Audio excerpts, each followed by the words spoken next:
বাসন্তী পোলাও হলো একটি খুব সুস্বাদু চালের পদ। যারা একান্তই খাননি তারা নাম অবশ্যই শুনে থাকবেন। একে অনেকে হলুদ মিষ্টি পোলাও নামে বলে থাকে। ওয়েলকাম বন্ধুরা, এভরিডে এলিগেন্সের সকল দর্শক বন্ধুদের জানাই আন্তরিক শুভেচ্ছা। আশা করি সকলে খুব ভালো আছেন। এতক্ষণে নিশ্চয়ই সবাই বুঝে গিয়েছেন যে আমাদের আজকের রেসিপিটি হলো বাসন্তী পোলাও। বাসন্তী পোলাও বানানোর জন্য এখানে নিয়ে নিয়েছি 750 গ্রাম গোবিন্দভোগ চাল। চালটিকে প্রথমে জল দিয়ে ভালো করে ধুয়ে নেব।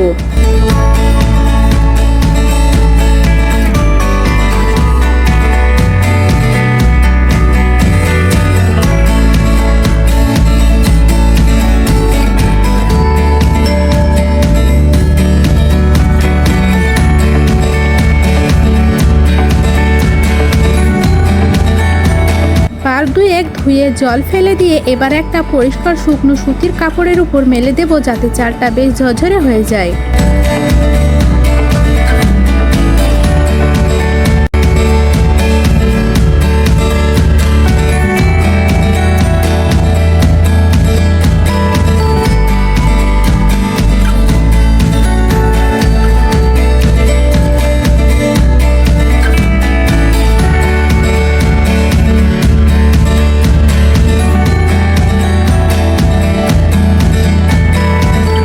দেখুন চালটা ঝরঝরে হয়ে গিয়েছে। এবার একটা পাত্রে তুলে নেব।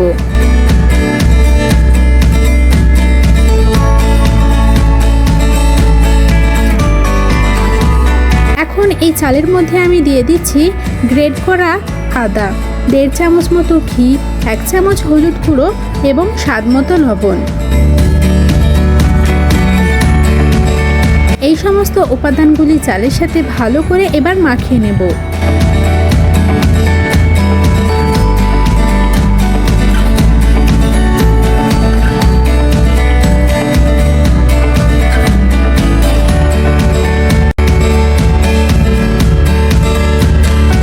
এরপর এর মধ্যে দিয়ে দিচ্ছি গুঁড়ো গরম মশলা। আবারও একটু মিশিয়ে নেব ভালো করে।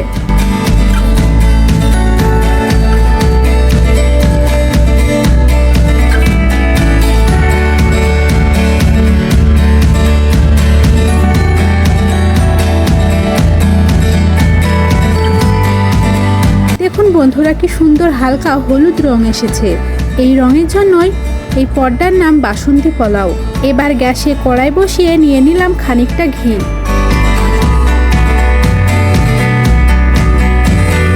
ঘিটা গরম হলে কাজু বাদাম ও কিশমিশগুলো দিয়ে হালকা করে ভেজে নিচ্ছি।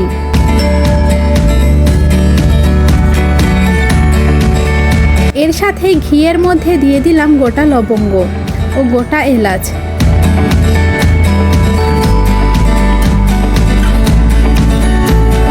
বাদামগুলি হালকা বাদামি রং ধরলে মশলা মাখানো চালটা দিয়ে দিচ্ছি। এবার কিছুক্ষণ চালটা ঘিয়ের সাথে নেড়েচেড়ে রান্না করে নেব, খুব বেশিক্ষণ না, মিনিট 5।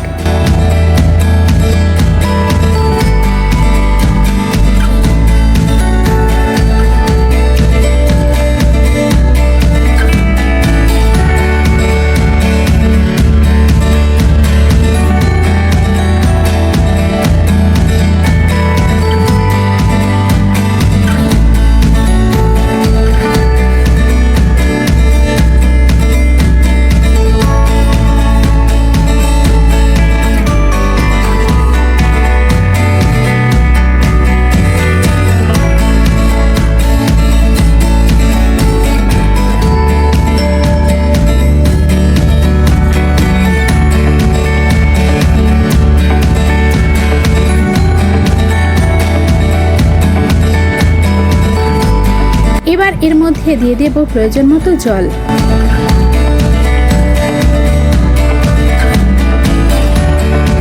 জলের সাথে চালটা মিশিয়ে নেব। এই পর্যায়ে স্বাদ মতো চিনিটা দিয়ে দেওয়া যায়, তবে আমি পরে দিয়েছি।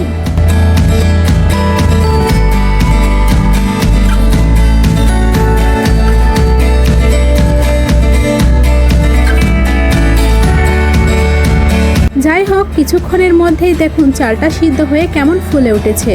এবার একটু নেড়ে নিয়ে দিয়ে দেব কিছুটা চারমগজ আর স্বাদ মতো চিনি।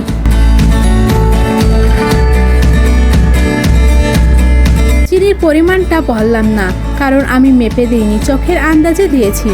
আপনারা যে যেমন মিষ্টি খেতে পছন্দ করেন সেই অনুযায়ী দেবেন।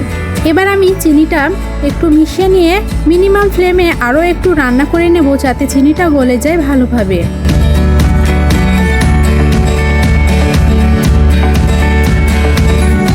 চিনিটা গলে গেলে গ্যাস বন্ধ করে দেব। আর গ্যাস বন্ধ করার সাথে সাথেই রেডি হয়ে যাবে ভীষণ সুস্বাদু ও দর্শনলোভী বাসন্তী পোলাও। চালটা এমনভাবে রান্না করতে হবে যাতে চালটা খুব বেশি সিদ্ধ হয়ে গলে না যায়, আবারও শক্তও না থাকে। এবার এটা সার্ভ করে দেব। কি সুন্দর লাগছে তাই না বন্ধুরা? খেতেও হয়েছিল চমৎকার। কার কার লোভ লাগছে এটা দেখে অবশ্যই কমেন্ট করে জানাবেন। রেসিপিটি কেমন লাগলো অবশ্যই জানাবেন। ভালো লাগলে একটা লাইক দেবেন। আজ তাহলে এখানেই বিদায় নিচ্ছি। সবাই ভালো থাকুন, সুস্থ থাকুন আর বাড়িতে বানিয়ে উপভোগ করুন বাসন্তী পোলাও। ধন্যবাদ।